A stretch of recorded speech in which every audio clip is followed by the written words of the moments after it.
পিন্টারেস্টের খুবই ফেমাস একটা ডিজাইন এটা। আপনারা আমার পেজের এই কেকটা অনেক দেখেছেন, আমি অনেকবার এই কেকের ছবি আপলোড করেছি। আসলে এটা একটা কেকের ছবি আপলোড না, এটা অনেকবার করা কেকেরই ছবি আপলোড।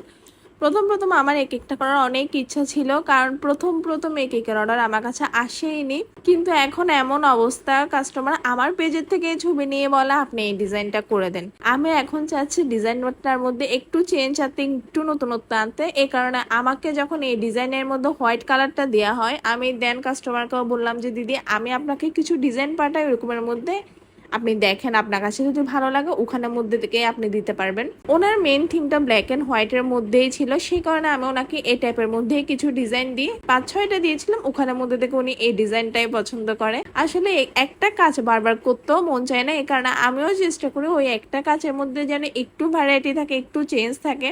প্রথম প্রথম এই কাজগুলো করতে আমার নিজেরই অনেক বেশি পেন লাগতো যখন আমি একদম প্রথমবার অর্ডারটা নিয়েছিলাম, কারণ হচ্ছে এখানে 2-3 রকমের নজলের ইউজ হয়, সে কারণে একটু পেন লাগতো। কিন্তু এখন করতে করতে এমন অবস্থা, মানে পুরো কাজটা আমার শেষ করতে হাইস্ট গেলে 20 মিনিট বা 15 মিনিট, এখানের মধ্যে আমার পুরো কাজটা শেষ হয়ে যায়। এখন করতে ডিজাইনগুলো অনেক বেশি ভালো লাগে। এখানের মধ্যে আপনারা যে ব্ল্যাক কালারের কাজটা দেখতে পাচ্ছেন, এটা কিন্তু আমি একদম ডেলিভারি দেওয়ার আগ মুহূর্তেই করেছিলাম, কারণ ব্ল্যাক কালার যেহেতু এতটুকু রিস্ক আমি নিয়েই নাই। যদি কোনো ক্রমে কালারটা অ্যাবজর্ব করে বা প্রিট হতে থাকে তখন জিনিসটা দেখতে অনেক বেশি বাজে লাগবে, সে কারণে আমি একদম ডেলিভারি দেওয়ার আগ মুহূর্তে এই কাজটা করেছিলাম। বাকি কাজ আমি আগের দিন একদম রাতের বেলায় করে রেখেছিলাম।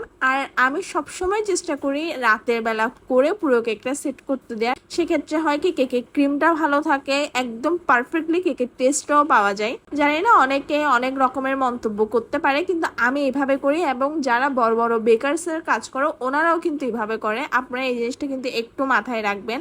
অনেকে ভাবে যে বাসি কেক দিয়ে হয়, আসলে বাসি কেক না, এটা যদি আপনি পারফেক্টলি সেট না করেন কেকের আসল টেস্টও পাবেন না। এই কারণে এই কথাটা আপনাদেরকে বলে দেয়া। যাই হোক, এখানে লাস্টের দিকে কিছু গোল্ডেন কালার পার বসিয়ে দিই। এটাই ছিল আমার পুরোপুরি কেকের ডিজাইন। আপনারা অবশ্যই জানাবেন আপনাদের কাছে কেকটা দেখতে কেমন লেগেছে। Thank you.